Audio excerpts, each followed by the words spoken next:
ನಮಸ್ಕಾರ. ನಮಸ್ಕಾರ ಸರ್. ನಾನು ರವೀಶ್ ಅಂತ ಹೇಳ್ಬಿಟ್ಟು ಭೈರವೇಶ್ವರ ಸಹಜ ಬೇಸಾಯ ಆಶ್ರಮ ಅಥವಾ ಗಾಂಧಿ ಸಹಜ ಬೇಸಾಯ ಆಶ್ರಮ ನೋಡ್ಕೊತಿರೋಂಥನು. ಇದಕ್ಕೆ ತೆಂಗಿನ ಮರಕ್ಕೆ ಮಾಡಿರುವಂಥದ್ದು ಇದು ವೃಕ್ಷ ಆಯುರ್ವೇದ ಟ್ರೀಟ್ಮೆಂಟ್ ಅಂತೀವಿ.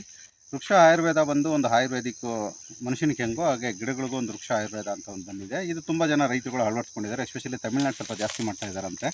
ಹೀಗೆ ನಮ್ಮಲ್ಲಿ ಏನಾಗುತ್ತೆ, ಅಂಟು ಸೋರೋ ರೋಗ ಮತ್ತು ನುಸಿ ರೋಗ ಮತ್ತು ಇಳುವರಿ ಕಮ್ಮಿ ಆಗಿರುವಂಥದ್ದು, ಈ ಮೂರಕ್ಕೂ ರೋಗಕ್ಕೂ ನಾವೀಗ ಇಲ್ಲಿಗೆ ನಮ್ಮ ತೋಟದಲ್ಲಿ ಟ್ರೀಟ್ಮೆಂಟ್ ಮಾಡಿರುವಂಥದ್ದು.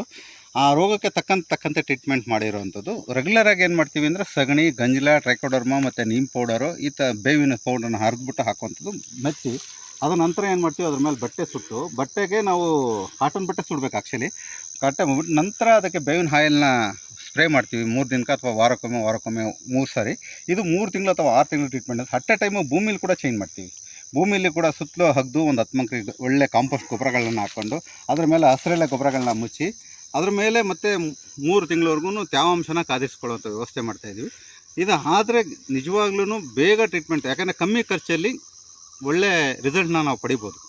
ಸೂಕ್ಷ್ಮಾಣು ಜೀವಾಣುಗಳು ಅಂತ ಹೇಳಿದ್ರಿ, ಯಾವ್ದು ಉಪಯೋಗಿಸ್ತಾ? ಸದ್ಯಕ್ಕೆ ನಾವೇನು ಮಾಡ್ತೀವಿ, ಟ್ರೈಕೋಡರ್ಮಾ ಮತ್ತು ಸುಡೋಮೋನಾಸ್ನ ಯೂಸ್ ಮಾಡ್ತೀವಿ.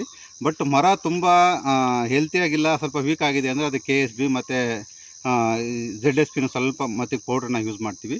ಅಟ್ ಎ ಟೈಮಲ್ಲಿ ಭೂಮಿಲಿ ಕೂಡ ಸ್ವಲ್ಪ ಕಾಂಪೋಸ್ಟ್ ಗೊಬ್ಬರಗಳು ಮತ್ತು ಹಸಿರೆಲೆ ಗೊಬ್ಬರಗಳು ಅದನ್ನು ಹಾಕಬೇಕಾಗತ್ತೆ. ಯಾಕಂದರೆ ಮರ ಫಲವತ್ತತೆ ಕಮ್ಮಿ ಇದ್ದಾಗ, ಮರ ಫಲವತ್ತತೆ ಇದ್ದು ಮತ್ತು ರೋಗ ಬಂದಿದೆ ಅಂದರೆ ಅದಕ್ಕೆ ಸ್ವಲ್ಪ ಮೇಲ್ಗಡೆ ಟ್ರೀಟ್ಮೆಂಟ್ನ ಕೊಡ್ಲಿಕ್ಕೆ ಪ್ರಯತ್ನ ಮಾಡ್ತೀವಿ. ರವೀಶ್ ಅವರೇ, ತಮ್ಮ ದೂರವಾಣಿ ಸಂಖ್ಯೆ ಹೇಳ್ತೀರಾ? ನಂದು 9900414891. ತುಂಬ ಸಂತೋಷ, ಧನ್ಯವಾದಗಳು.